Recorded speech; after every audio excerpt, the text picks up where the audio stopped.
भगवान रूपाने कसा आहे हे सांगून आपली स्वतःची आवड महाराज प्रगट करत आहे. सुंदर ते धाम उभे विटेवरी करकटावरी ठेवूनिया तुळशी हार कासे पितांबर आवडे निरंतर हेची धाम. या जगामध्ये प्रत्येक मनुष्य आपापलं जीवन जगत असताना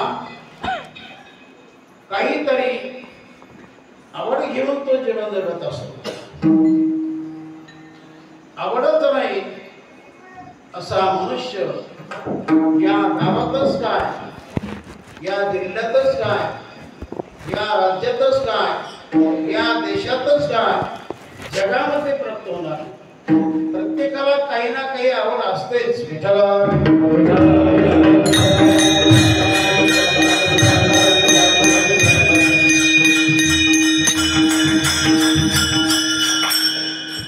एखाद्या माणसाला शेती आवडणार तर एखाद्या माणसाला व्यापार आवडणार, एखाद्या माणसाला नोकरी आवडणार,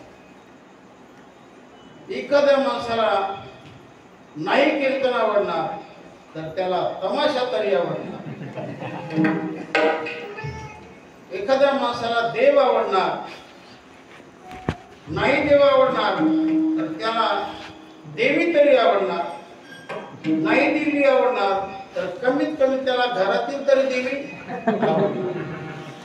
या जगामध्ये कोणाला काय आवडेल कोणाला काय आवडेल सर्वांची आवड मी सांगत.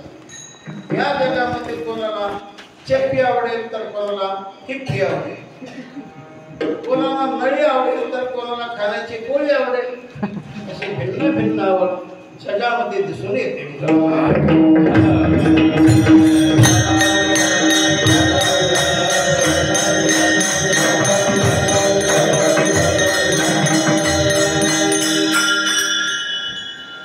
तर आवडीचे असे बरेच प्रकार आहेत. बरं, जीवाला आवडच का व्यक्ती निर्माण होते त्याचं कारण मुळात देवाला आवड म्हणून जीवाला आवड. कारण नियम असा आहे की कारणाचे गुण हे कार्यामध्ये येत असतात, कारणाचे गुण हे कार्यामध्ये उतरत असतात. एक अशी म्हण आहे की बाप जैसा बेटा कुंभार वैसा लोटा, माई तशी लेकन घोडी तशी मेघ. असा प्रकार आहे. तसं भगवान आपलं मूळ असल्यामुळे त्याच्या ठिकाणी आवड आपल्या ठिकाणी आवड.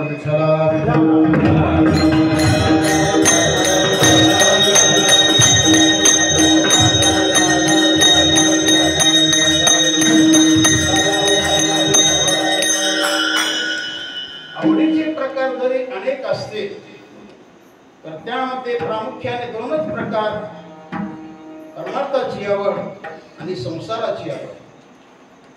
आपण आपल्या जीवनामध्ये संसाराचीच आवड धारण केली, संसाराचीच आवड धारण केली तर ती आवड तुम्हाला सद्गती देणार नाही, तर ती आवड तुम्हाला अधोगती देणार.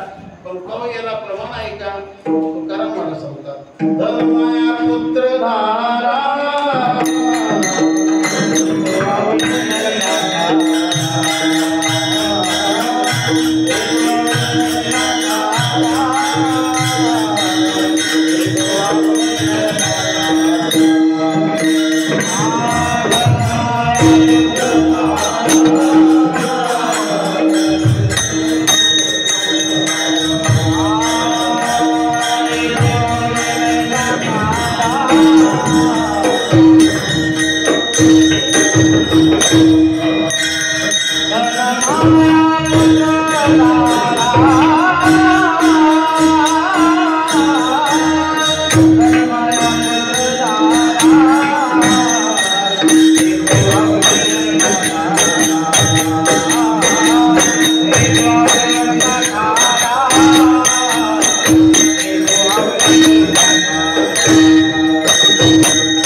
थोडा कमी करायला लावा.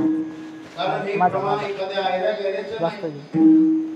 प्रत्यक्ष जगद्गुरु तुकाराम महाराजांचे बेस प्रमाण कमी आहे. करा. बेस कमी करा थोडा.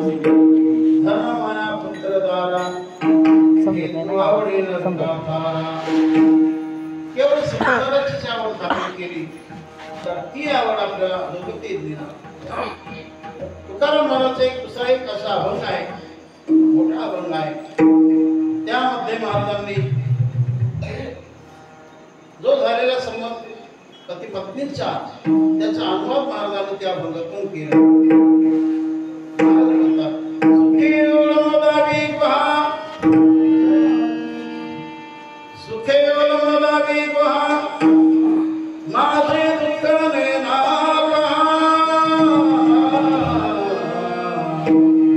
आवडीचा मरला बेला वै वै कैसा होई, आवडीचा मरला बेला वै वै कैसा मरला, आवडीचा मरला बेला वै वै कैसा मरला, आवडीचा मरला बेला वै वै कैसा मरला.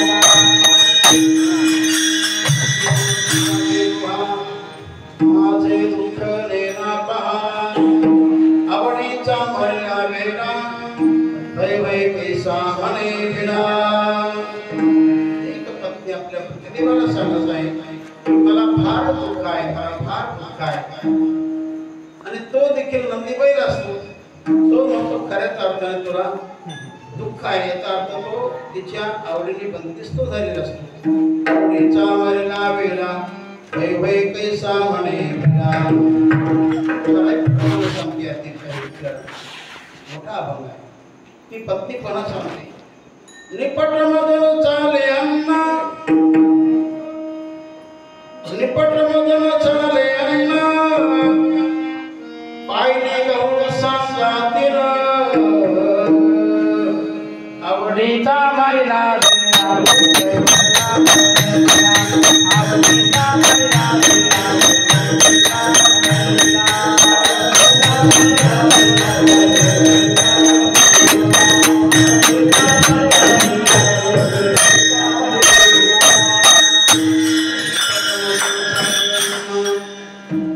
पाहिले गहू सांगातील, मला अजिबात चालत नाही. पत्नीच्या खाण्याचा विचार केला तर एका दिवसात त्याला पायली भर गहू पुरत नाही. 3 टायमाला पायली भर गहू खाते म्हणजे त्याच्या चपात्या पोळ्या खाते. त्या बाईचा पोट आहे का मोठा आहे, तरी पण म्हणते मला काहीच लागत, मला पुरत असत. अखंड माझा पोटाची व्यथा, ही पत्नी पुन्हा आपल्या पतिदेवाला सांगत, अखंड माझा पोटाची व्यथा, दूध भात तूप साखर पथ्या,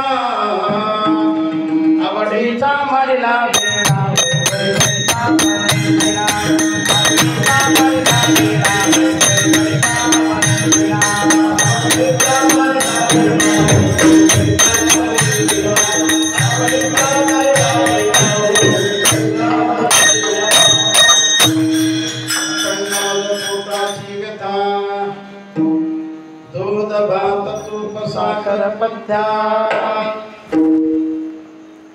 पत्नी सांगते मला पोटाचा आजार आहे, पोटाची बिमारी आहे, सदैव माझं पोट दुखत राहतं.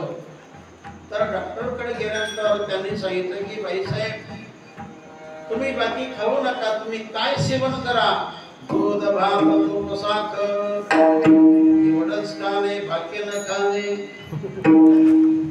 तर मला साखर खाण्याचा पथ्य, आणि म्हणून तुम्ही माझ्यासाठी किती साखर आणली, गेले वारे तुम्ही आणली साखर,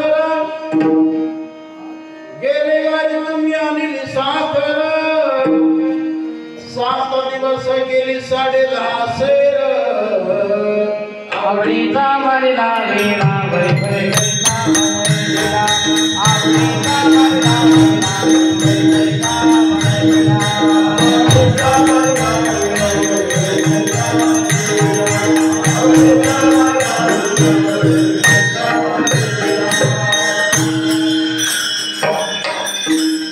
गेले वारी तुम्ही आणली साखर, 7 दिवस गेली 10:30 सेर.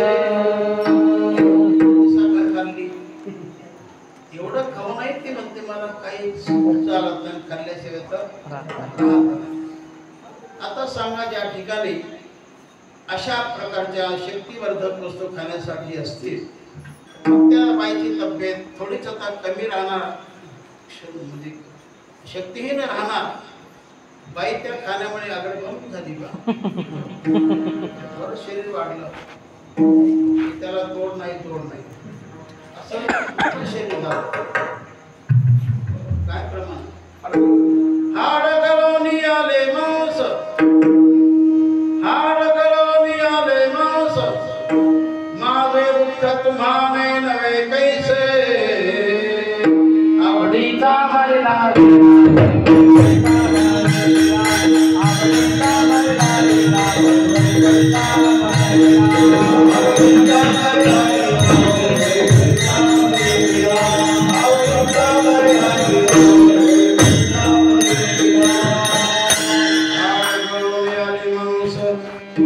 माझे दुःख तुम्हाने नवे कैसे.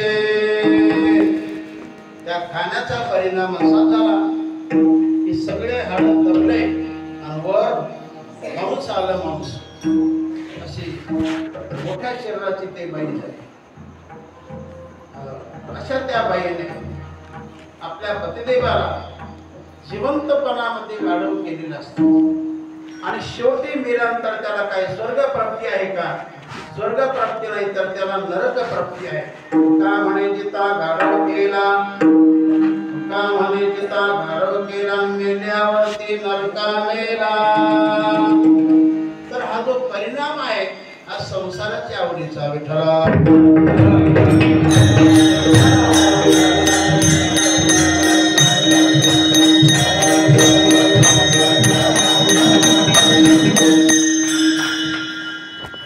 संसार करू नका असा एकही संतांचा आग्रह नाही. संसार करा पण देव आठवत ठेवा. सुखे संसार करावा पण माझे विठ्ठल आठवावा. असोने संसारी बेबेगु करे वेद शास्त्र भारी बाया सदा. संसार करा पण आवड मात्र भगवंताची धरा विठ्ठला.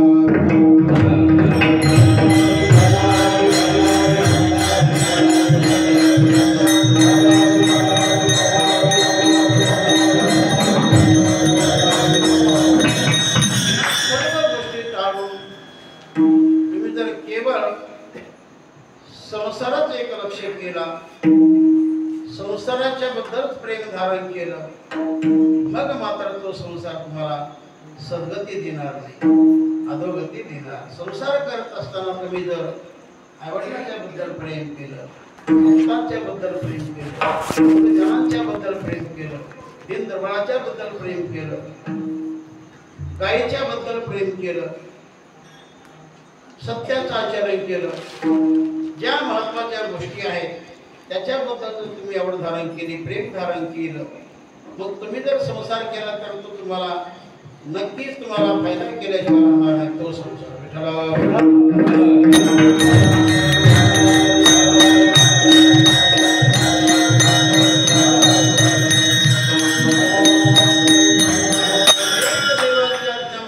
संसार करू शकता पण संसार करत असताना आवड मात्र भगवंताची देवाची संतांची करा. तेव्हा इथं महाराज म्हणतात पुढे विषय येणारच आहे. तर अशा प्रकारे दोन प्रकार मी दाखवले संसाराची आवड परमार्थाची आवड. जीवनामध्ये परमार्थ होण्यासाठी एकतर भाग्य लागतं पुण्य लागतं सत्कर्म मागच्या जन्माचं काहीतरी लागतं. त्याशिवाय या ठिकाणी देवाची आवड निर्माण होत नाही असे बरेच प्रमाण आपल्याला सापडतील. अनेक जन्माचे पदारी त्याचे मुखिहारी तर माऊली देखील आपला अनुभव सांगतात नेहमीच्या अभंगातून बहुता सुकृताची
विठाचे माऊली विश्वाचे माऊली संत ज्ञानेश्वर महाराज सांगतात की मला जी पांडुरंगाच्या बद्दल विठ्ठलाच्या बद्दल जी काही आवड निर्माण झाली त्याचं कारण आहे माझं सुकृत फार मोठं आहे, फार माझं पुण्य आहे आणि त्या आधाराने मला ही आवड निर्माण झाली.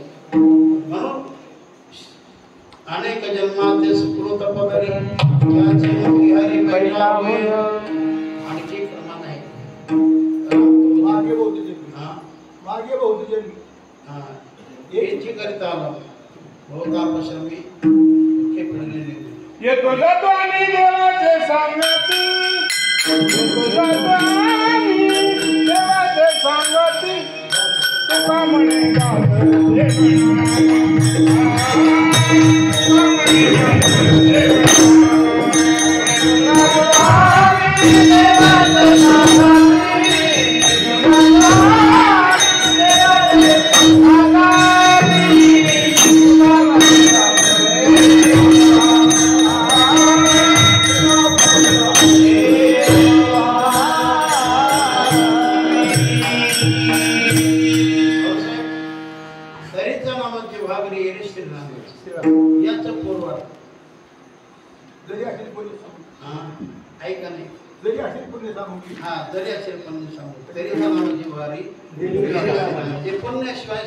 शिवाय मागे आपण जर केला असेल तर त्याचा परिणाम त्या जोराने आपल्या मुखाला देवाचं नाम येतं, आपल्या जीवनामध्ये परमार्थ घडत असतो.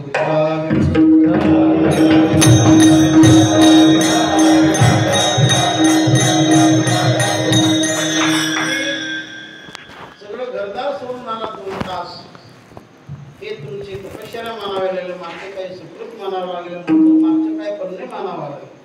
पुण्याशिवाय या गोष्टी जीवनामध्ये घडत नसतात, जगत नसतात. तेव्हा परमार्थ होण्यासाठी भाग्य लागतं, पुण्य लागतं, सुकृत लागतं.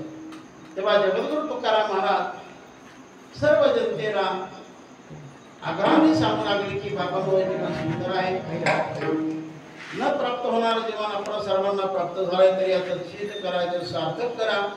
अर्थात देवाची आवड धरा, देवाची आवड धरा. देवच साऱ्या जगाचा चालक मालक प्रतिपालक आहे, याला टाळू नका, याला विसरू नका. देवाची आवड धारण करा. पण काही माणसं म्हटलं ठीक महाराज तुम्ही ती सांगता ते सगळं काही ठीक आहे, पण अगोदर तुमचं असेल ते सांगा ना आम्हाला. अर्थात तुम्हाला जे आवडत असेल तशी आवड आम्ही देखील धारण करू, मग तुमचं सांगा. महाराज म्हणतात आवडे निरंतर हेचे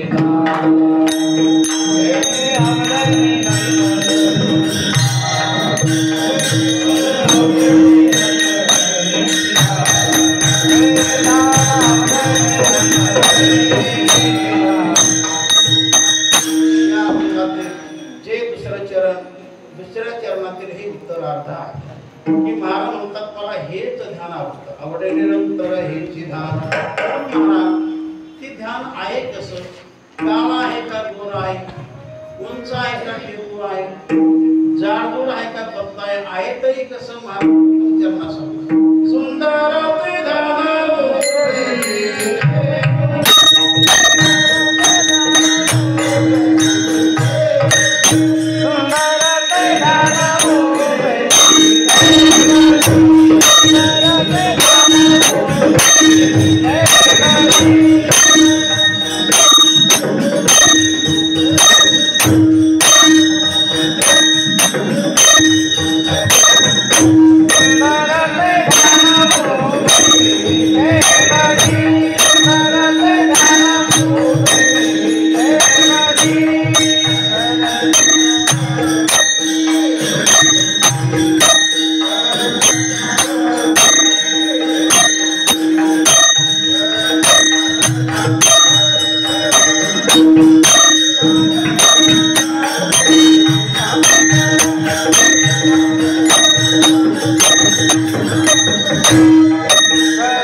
काय घ्यायला चालू झालं सुंदर ते धाम उभे विठेवरी करकटावरी ठेवलिया.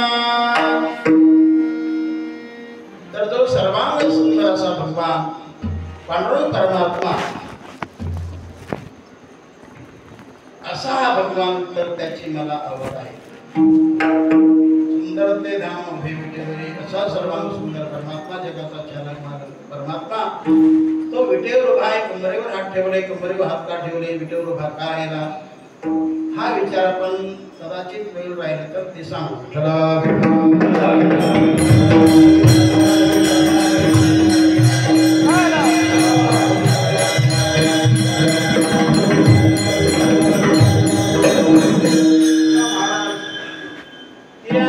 सर्व दर्शक आम्हाला सांगतात की भगवान परमात्मा सुंदर आहे. सर्व संतांनी देवाचं सौंदर्य गायले, अनेक संतांनी देवाचं सौंदर्य कालवलेलं आहे, गायलेलं आहे. असे अनेक प्रमाण आहेत. रूपे सुंदर सावळा की माय, सावळा की माय,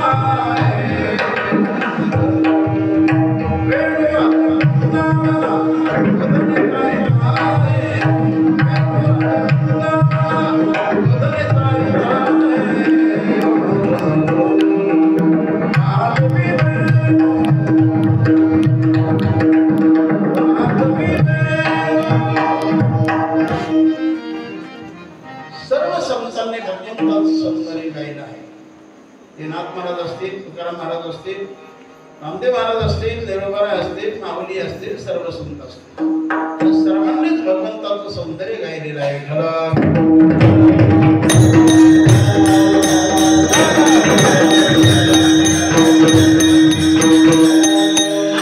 त्यामध्ये जेवढं सौंदर्य दिसत आहे सगळं भगवंताचं सौंदर्य आहे. भगवंतापेक्षा कोणी श्रेष्ठ नाही.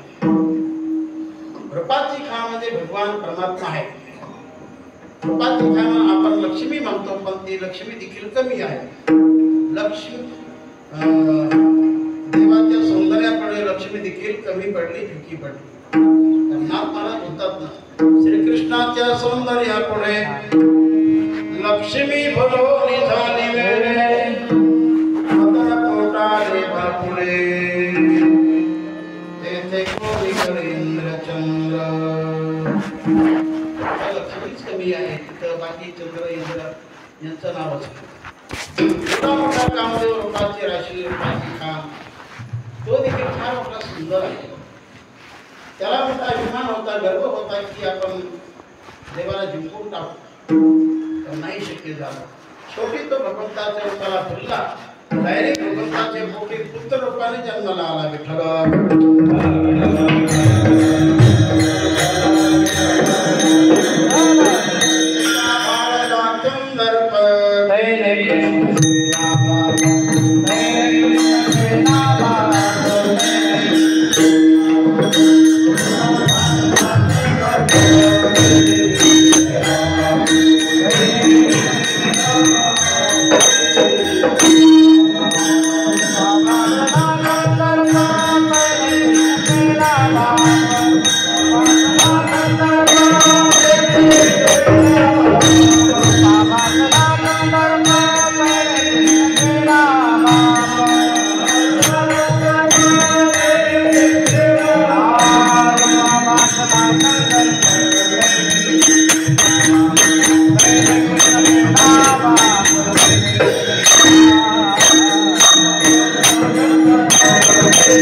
एवढा अप्रतिम भगवान परमात्मा सुंदर आहे.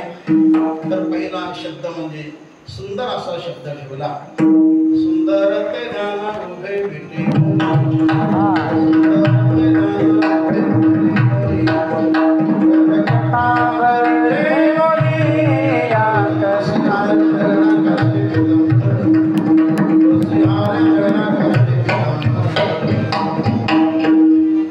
कोणी म्हणतील का हो तुम्ही सांगता की भगवान सुंदर, भगवान सुंदर, भगवान सुंदर. आम्ही तर दरवर्षी पंढरपूरला जातो, त्या देवाचं दर्शन करतो, त्याला चांगलं निहाळून पाहतो, पण तो आम्हाला काळा कुठं दिसतो. आम्हाला काय सुंदर दिसत नाही.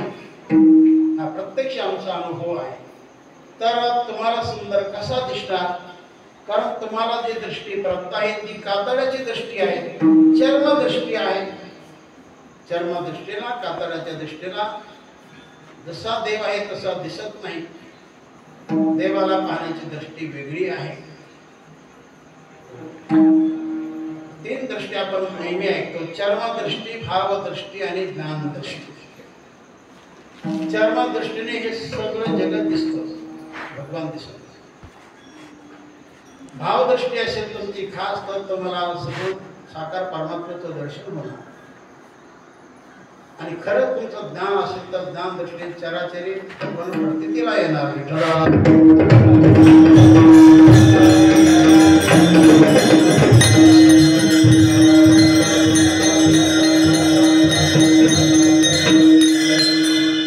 तर ती ज्ञान दृष्टी, दिव्य दृष्टी सगळं संतांना प्राप्त होती.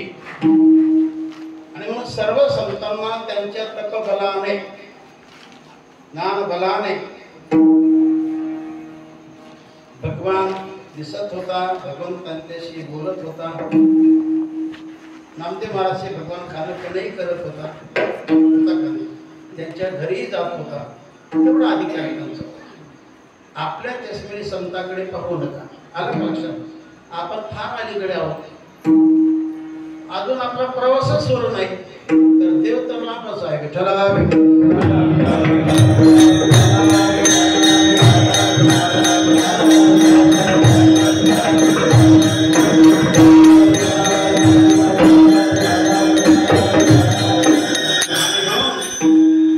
महाराष्ट्रीय सर्व साधू संत हे साक्षात्कारी संत आहेत. या सर्वांना प्रत्यक्ष भगवान भेट देत होता, दर्शन देत होता, अनुभूतीला येत होता. कारण एवढी साधना त्यांची होती. त्याने देव सोडून मनात काही धरलंच नाही. देव सोडून त्यांनी मनात काही धरलंच नाही, म्हणून भगवंताने त्यांना सोडलंच नाही.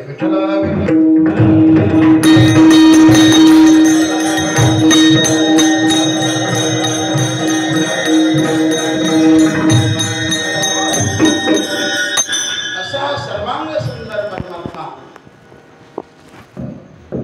त्याची आवड जीवनामध्ये धारण करा. सुंदर परमात्म्याची आवड धारण केली तर भगवान देखील आपला सगळा संसार, सर्व जीवन सुंदर करून देणार. देवाला काय करता येत नाही, सगळं काही करू शकतो. याकरता आपला पूर्ण भाव देवाला अर्पण करा, समर्पित करा. त्याची भक्ती देखील चांगली करा, मग त्याचा अनुभव आपल्याला येणार.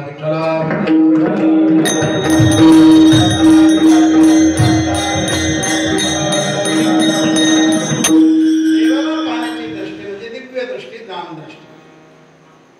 ती अर्जुनाला भगवंताच्या कृपेने प्राप्त झाली, म्हणून भगवंताचं विश्वरूप अर्जुनाला दिसलं. म्हणून हा विषय ज्ञानेश्वरी ग्रंथामध्ये, गीता ग्रंथामध्ये भगवंताने सांगितलं की हे सारं जगात काही ठराविक कारण मला एक भूती सांगितला, याच्यामध्ये मी, त्याच्यामध्ये मी, वृक्षामध्ये पिंपळ मी, पक्षामध्ये गरुड मी, नरामध्ये राजा मी, देवर्षीमध्ये नारद मी, सर्पामध्ये वासुकी मी, अशा काही ठराविक भूती सांगत नाही. पण मी तुला किती सांगणार, तू किती ऐकत बसणार? एकच सांगतो तुला, भगवान कृष्ण म्हटले, अर्जुना हे सारं जगत माझ्या केवळ एकाच अंशावर आहे. एकाच अंशावर सारं जगत आहे. मग अर्जुनाला वाटलं एका या देवाच्या एकाच अंशावर एवढं मोठं जगत, तर हा देव किती मोठा असेल. तुमचं जे विराट रूप आहे, विश्वरूप आहे, ते मला दाखवाच.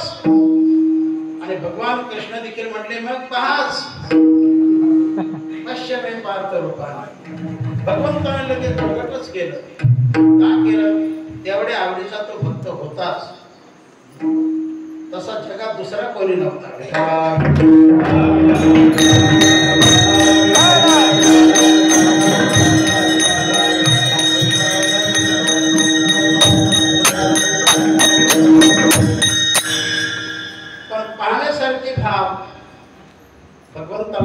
दिसेना. तेव्हा भगवान म्हटले, अरे बाबा, माझं विश्व मी कोणाला दाखवत नाही, तुला दाखवलं, आता तू पाहत नाहीस. म्हणून भगवान त्याला हसले, हसू लागले. अर्जुन म्हणतो, कोणाला हसता, दुसऱ्याला कशाला हसतो? तुलाच हसू म्हटले. कशामुळे? की हे रूप मी शक्यतो दाखवतच नाही, तुला दाखवलं असताना ते तू पाहत नाहीस, याकरता मी तुला हसतो. पण तो काय रेल्वे डोक्याचा नव्हता महाराज, हुशार होता, प्रत्येकपन्न मती होता. तो म्हटला, देवा तुम्ही दाखवलं कर, पण तुमची दाखवण्याची पद्धती कशी झाली सांगू का तुम्हाला? अहो कोणी आरिसा आंधळिया गाव ऐसा बहिर्या पुणे ऋषिकेशा झाली उतरा. आरसा स्वच्छ केला, मोठ्या आकाराचा, मोठ्या किमतीचा, अगदी स्वच्छ केलेला, पसरून ठेवलेला, आणि एका अंधाच्या समोर ठरला की ज्याला डोळे नसतील त्या समोर आरसा केला. त्याला काय उपयोग? त्याला काय उपयोग? असं म्हणतात ना, अंधाराला दर्पण आणि बाहेरला कीर्तन, काय कामाचं?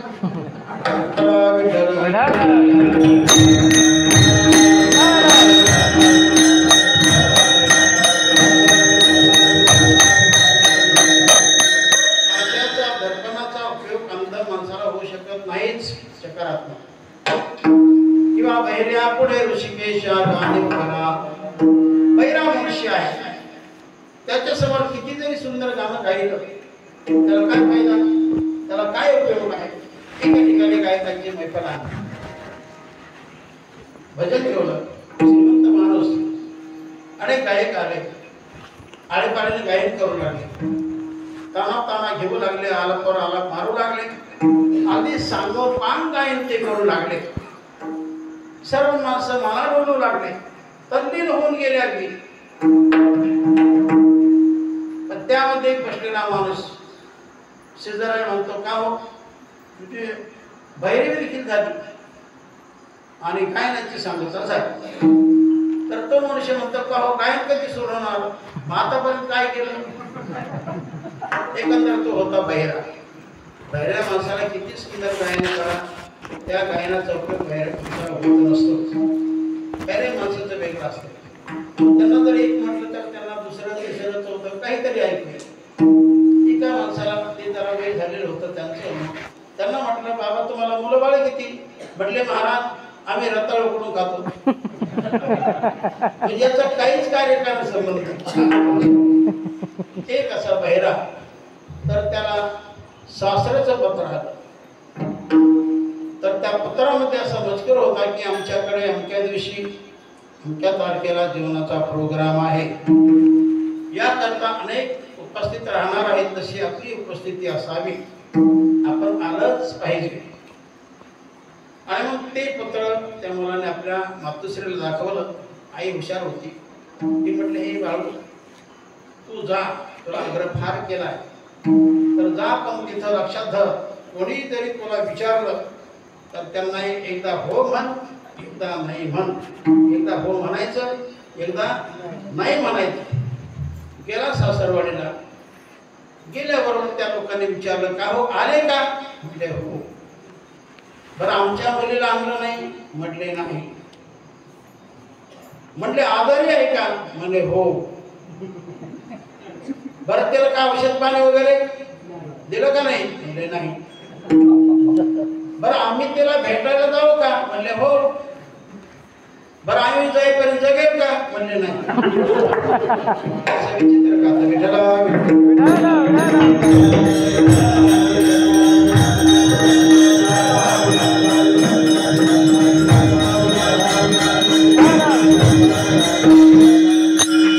तशी पद्धत तुमची झाली.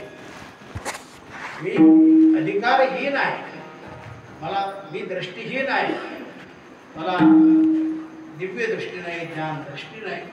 आणि ती दृष्टी न देता तुम्ही तुमचं मला रूप दाखवलं विचारू, ते मला कसं दिसणार? देवाने चूक मान्य केली. अरे म्हटले, प्रेमाच्या भरामध्ये मी तुला दाखवून गेलो. नंतर भगवंताने त्याला दिव्य दृष्टी दिली. नंतर भगवंताचं विश्वरूप अर्जुनाला दिसलं. विठ्ठल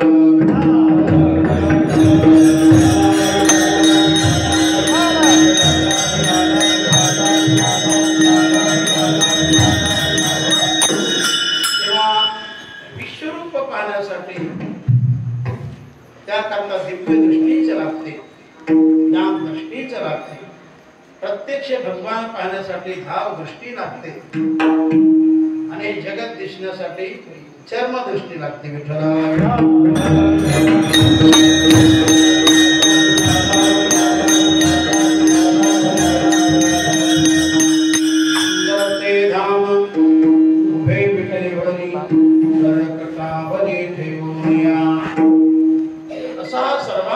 परमात्मा पंढरपूर या क्षेत्रामध्ये तो विटेवर उभा राहिला. कोणी त्याला आणलं? पुंडलिक भक्ताने आणलं. पुंडलिकासाठी आला देव पुंडलिका, आला देव पुंडलिका, पुंडलिकासाठी आला देव पुंडलिका. काही टाइम लागला तर हा विषय आपण नंतर घेऊ.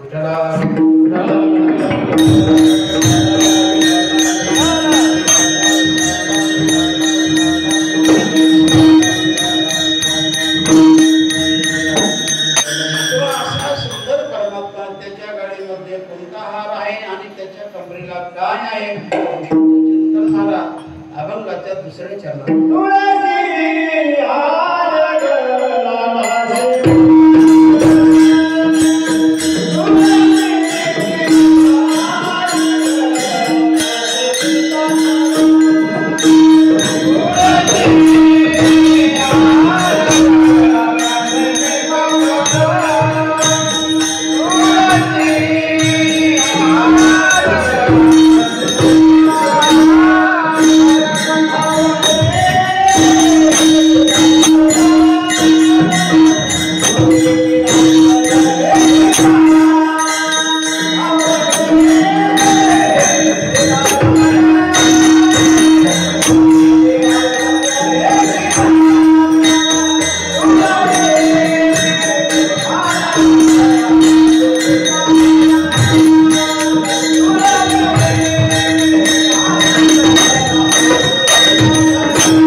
भगवंताच्या काळामध्ये तुळशीचा हार आहे.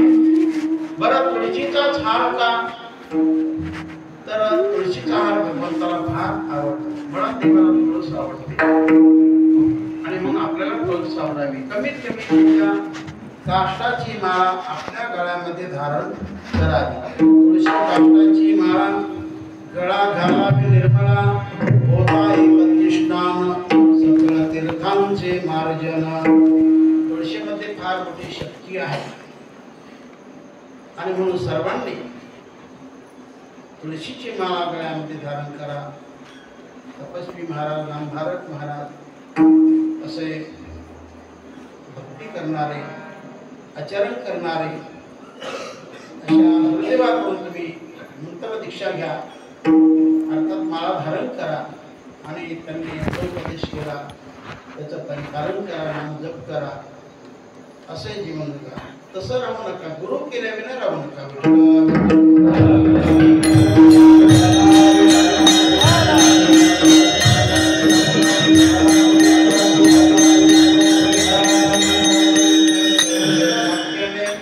महाराज उपस्थित आहे असे गुरु जीवनामध्ये करा की ज्यांचं जीवन आचारशील आहे, धार्मिक पारमार्थिक आहे, असं जीवन शक्यतो दुर्मिळ असतं. आणि म्हणून जीवनामध्ये गुरु करा. जिथं देवाने गुरु केले आपण कोण आहे तर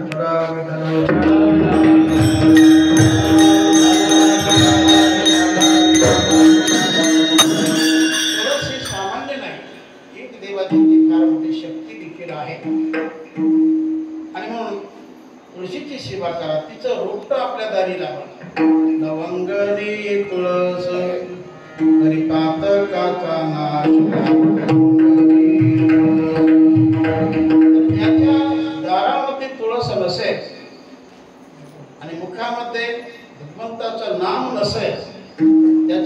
माणसाने शक्यतो जेवण करायचं नाही. जिस घर में तुलसी वृंदावन, जिस घर में तुलसी वृंदावन, जिस मुख में राम, वो घर जाकर कांच सले मोही नरक समान. आणि म्हणून सलावातीची सेवा करा. तुळशीच्या प्रत्येक क्रियेमध्ये आपल्याला फलप्राप्ती आहे, आपल्याला फलप्राप्ती आहे. म्हणून तुळशीची सेवा टाळू नका. जी बाई किंवा जे घर त्या तुळशीला टवटवीत ठेवत असेल तर त्या घराला, त्या संसाराला देखील तुळस माता टवटवीत करते. विठ्ठला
तर भगवंताच्या कमरेला पितांबर आहे. पीत म्हणजे पिवळा, अंबर म्हणजे वस्त्र. देवाच्या कमरेला जे वस्त्र ते पिवळ्या रंगाचं, त्याला पितांबर असं म्हटलेलं आहे. आणि पितांबर हा शब्द संतांच्या अति आवडीचा, अति आवडीचा. कासे पितांबर कस्तुरी तिलक कुंदर शभेका, कासे पितांबर कस्तुरी तिलक कुंदर शभेका, कसी सागोरी विधाता, कसी जागोरी विधाता, कसी लाबिलुला कुंदर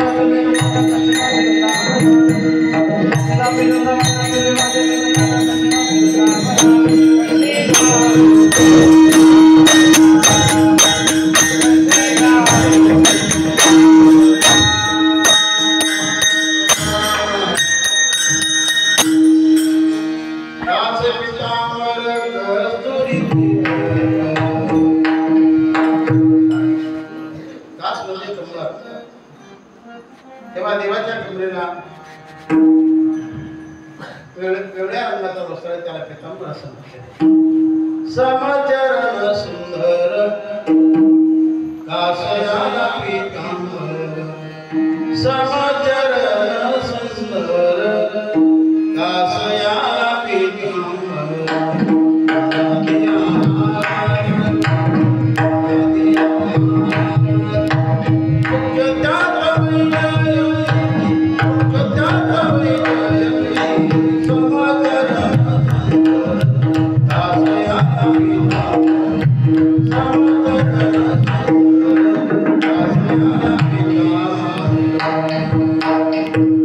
देवाच्या कमरेला, पांडुरंगाच्या कमरेला पितांबर आहे.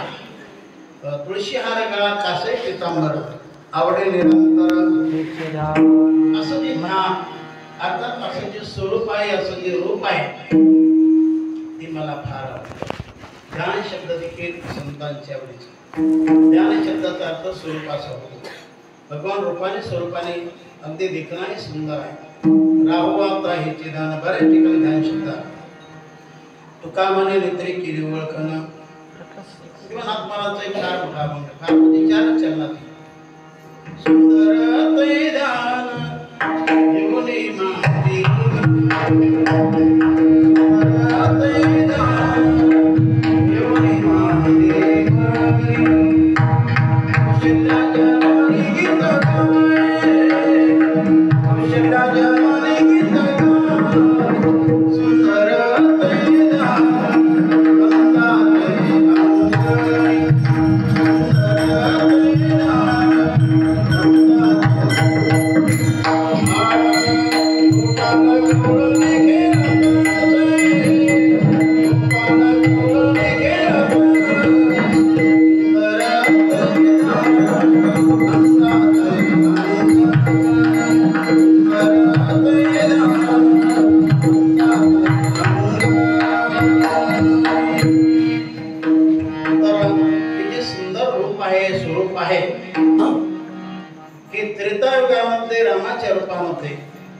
द्वापार युगामध्ये कृष्णाच्या रूपामध्ये आणि या कलियुगामध्ये पांडुरंगाच्या रूपामध्ये आहे.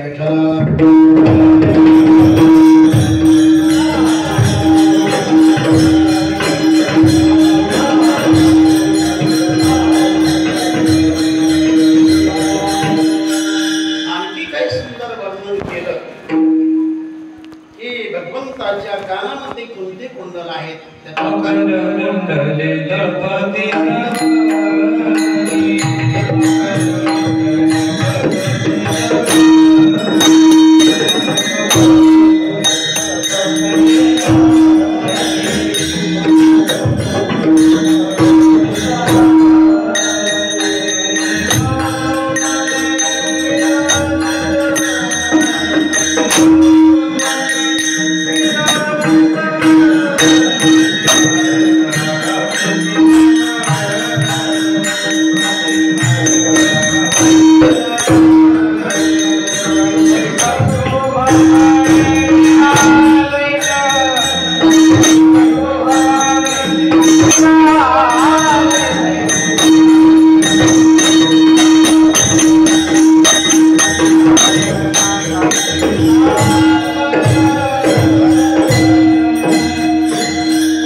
देवाच्या मणी कानामध्ये ते कुंडल शोभतात झळकतात. मकर कुंडले कुंडलाचे अनेक प्रकार आहेत असतील. भगवान बाबाच्या कानामध्ये देखील कुंडल होते. तो आकार वेगळा आहे. सोन्याचे कुंडल ते त्यांच्या आईने केली होती बरं का. विठ्ठला विठ्ठल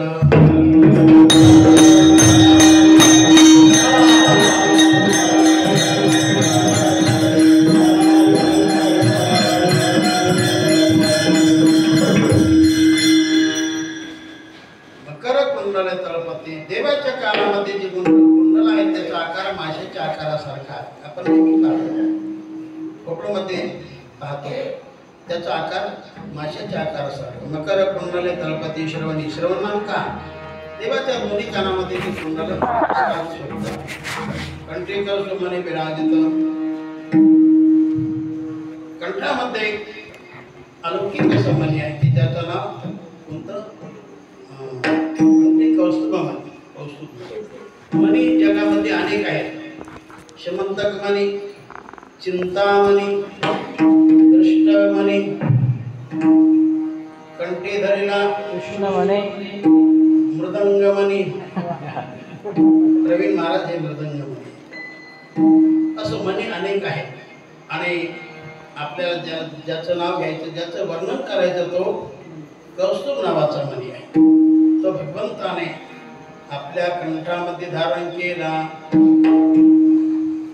तर त्याचा थोडक्यात इतिहास असा की दुर्वासाचा शाप इंद्राला झाला. तर हा सगळा विषय भागवतामध्ये आला. महाराज भागवताचार्य आहेत.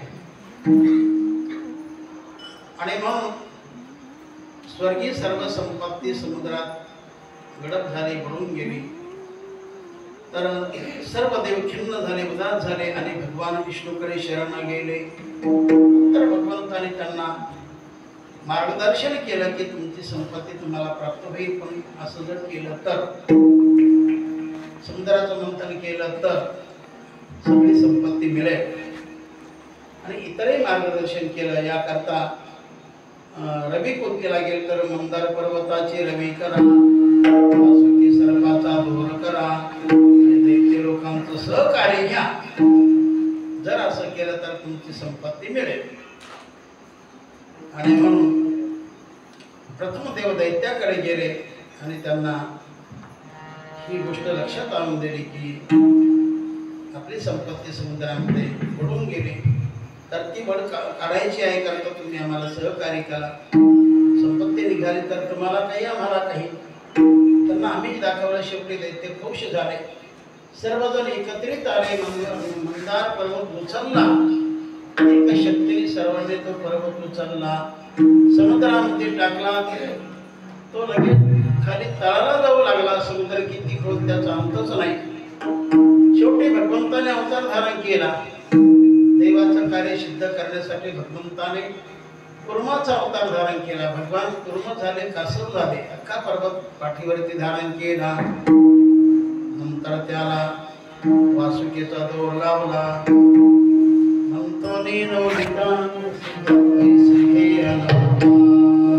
एका बाजूला देव झाले, दुसऱ्या बाजूला दैत्य झाले आणि मंथन करू लागले. जसं दयाचं मंथन केल्यानंतर बाहेर लोणी येत असतं, त्याप्रमाणे एक रत्न बाहेर येऊ लागलं. तर असे बरेच रत्न बाहेर पडले. 14 रत्न बाहेर आले. तर त्या 14 रत्नांच्या बद्दल एक असा श्लोक आहे पहा. तो मंडपामध्ये म्हटला जातो, लग्न मंडपामध्ये शक्यतो. नेहमीच असतो असं काही नाही, पण बऱ्याच वेळेला तो आहे आपल्याला कानी पडत असतो. तर श्लोक असा. लक्ष्मी कौस्तुभ पारिजात कसुरा धन्वंतरी चंद्रमा गाव कामबुधा सुरेश्वर गजो ब्रह्मानिदे अश्वसमुखी विषम हरिधनु शंखोरुतम चामुदे रत्नानि चतुर्दशं प्रतिदिनं भोजा सदा. आता पुढचं घेऊ नका. तर या श्लोकामध्ये 14 रत्नांचा विचार आला. पैकी लक्ष्मी नावाचं भगवंताने आपल्याकडे घेतलं. एकच रत्न नाही, भगवंताने म्हटलं होतं 4 का 5 आहे का नाही. 4 का 5 रत्न भगवंताने घेतले.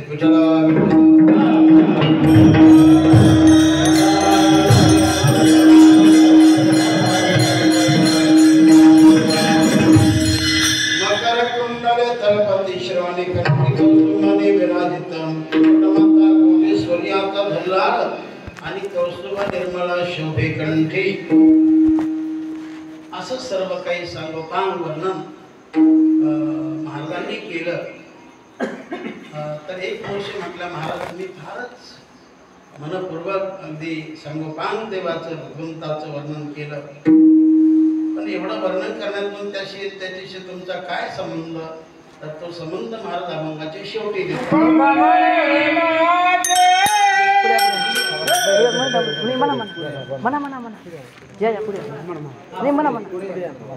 तुका म्हणे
आवडी